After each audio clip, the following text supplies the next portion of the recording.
Olá, eu sou a Mari. E eu sou o Raimundo. Na nossa aula de hoje, nós vamos entender um pouco mais sobre a primeira lei de Mendel. Então, se prepare para fazer suas anotações e preste muita atenção. Bem, na primeira lei de Mendel, ele trabalha com cruzamento monohíbridos. Em outras palavras, ele estuda apenas uma característica por vez, onde essa é determinada por um par de alelos. Vale ressaltar que Mendel baseou seus estudos em uma espécie de ervilha denominada de Pisum sativum, pois essa espécie ela apresenta características bem contrastantes. Por exemplo, a cor da semente da ervilha, que pode ser ou amarela ou verde, ou, em outro caso, a altura da planta, que pode ser alta ou pode ser anã, dentre outras. Sendo assim, não existe um meio termo dentre essas características, viabilizando os estudos de Mendel. Agora nós vamos entender como que Mendel ele realizava os seus experimentos.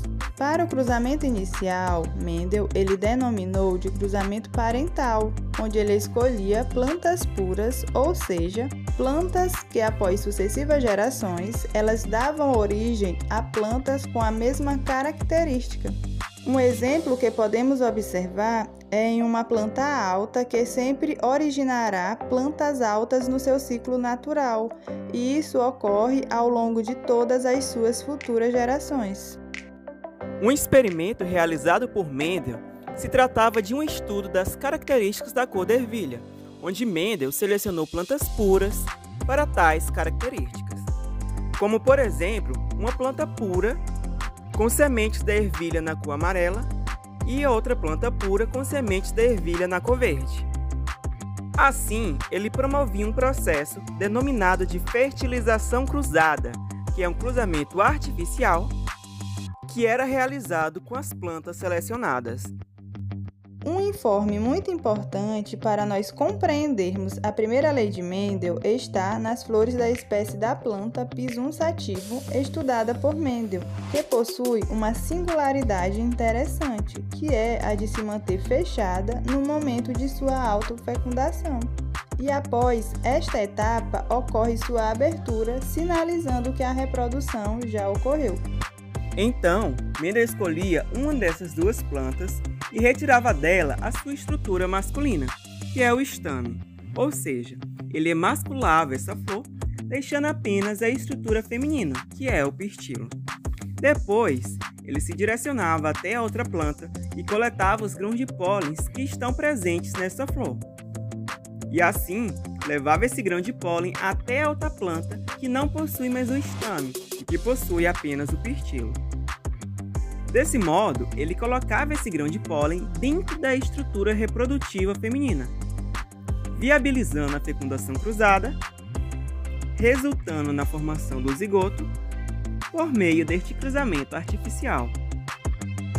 Na primeira etapa, a qual é conhecida como geração parental, temos os alelos parentais puros, onde existem dois alelos homozigotos dominantes para V, referentes à característica cor amarela, e dois alelos duplamente recessivos para V, referentes à cor verde.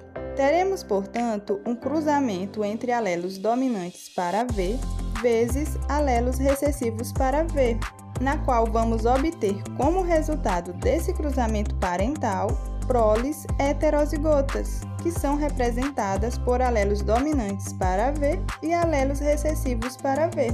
O resultado desse cruzamento, Mendel ele denominou de geração filial 1, que também pode ser representada por geração F1.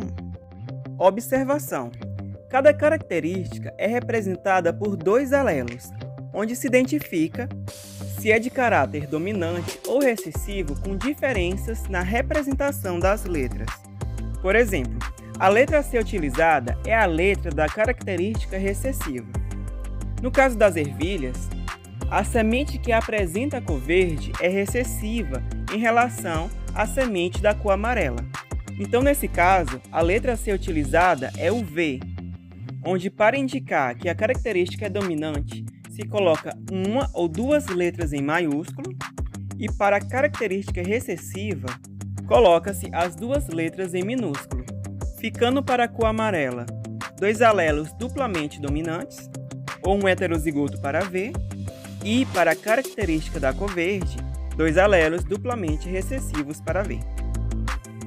A partir do resultado do cruzamento parental, obtemos na geração F1 que todas as plantas elas apresentam fenótipos amarelos, que são representados pelos genótipos heterozigotos para V, de modo que o alelo recessivo ele não foi expresso nessa geração, pois o alelo V ele é reconhecido como dominante sobre o alelo recessivo para V.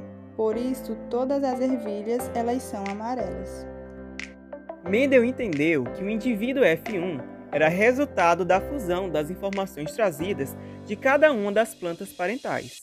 Hoje, nós entendemos que essa informação genética é herdada de forma haploide, presente em cada um dos gametas parentais. Ou seja, em outras palavras, metade da carga genética do zigoto vem de origem materna e a outra metade paterna. Sendo assim, a partir da fecundação, a carga genética é restabelecida, tornando o zigoto diploide. Essa terminologia de gameta não era reconhecida na época em que Mendel propôs tal informação. Entretanto, hoje nós sabemos que ela é verídica e que Mendel estava correto. Por não ter surgido na geração F1 ervilhas na cor verde, Mendel ele resolveu não interferir, refazendo uma fertilização cruzada, como ocorreu na geração parental. Agora, ele deixou que essa planta heterozigota da geração F1 autofecunde-se, pois, como nós já sabemos, essa planta ela apresenta flores tanto com a estrutura reprodutiva masculina quanto com a estrutura reprodutiva feminina, o que facilita a autopolinização. Lembrando que nessa geração, o gameta masculino ele tem o genótipo heterozigoto e o gameta feminino também possui o mesmo genótipo heterozigoto, porque essas estruturas reprodutivas elas estão presentes na mesma flor. Agora nós vamos ver a representação da autofecundação da geração F1, que será entre um heterozigoto para V versus um heterozigoto para V. Realizando tal processo através do quadro de Punnett, obtemos o seguinte resultado. Um alelo dominante para V versus um alelo dominante para V origina um duplo alelo dominante homozigoto para V. Já um alelo dominante para V versus um alelo recessivo para V origina um heterozigoto para V. O mesmo caso acontece aqui, onde temos também um alelo dominante para V versus um alelo recessivo para V, que também origina um heterozigoto para V.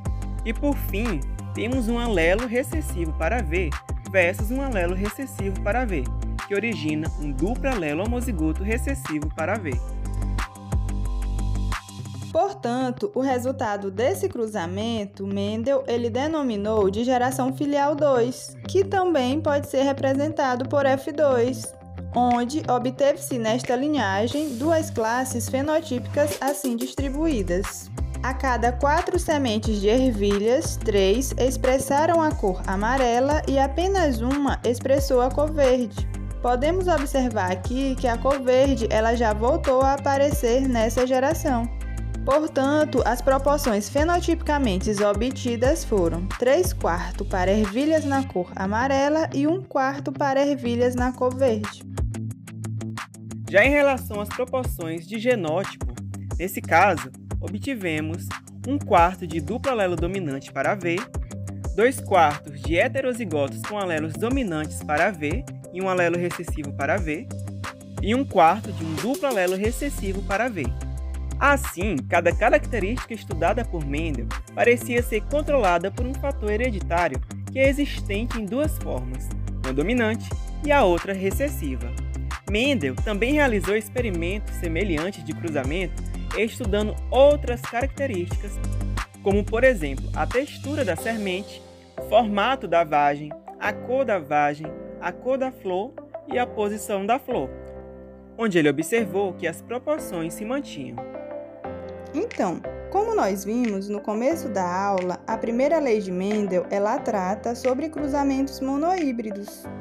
Só que, além disso, ela também pode ser dividida em 2 princípios básicos, que são eles: O primeiro princípio é o princípio da dominância, e ele nos diz que em um heterozigoto, um alelo ele pode ocultar a presença do outro, como nós podemos observar aqui nesta imagem. O alelo dominante, ele oculta a presença do alelo recessivo, certo? Já o segundo princípio é o princípio da segregação, e ele nos diz que em um heterozigoto que apresenta dois alelos diferentes, eles segregam-se, ou seja, eles vão se separar um do outro durante a formação dos gametas, onde um alelo ele vai ser transmitido fielmente à próxima geração, mesmo que esse alelo ele esteja presente em um heterozigoto. E a base biológica desse fenômeno é o pareamento e a subsequente separação de cromossomos homólogos durante a meiose. E esse foi o nosso vídeo sobre a primeira lei de Mendel. Obrigado por assistir e até o próximo vídeo.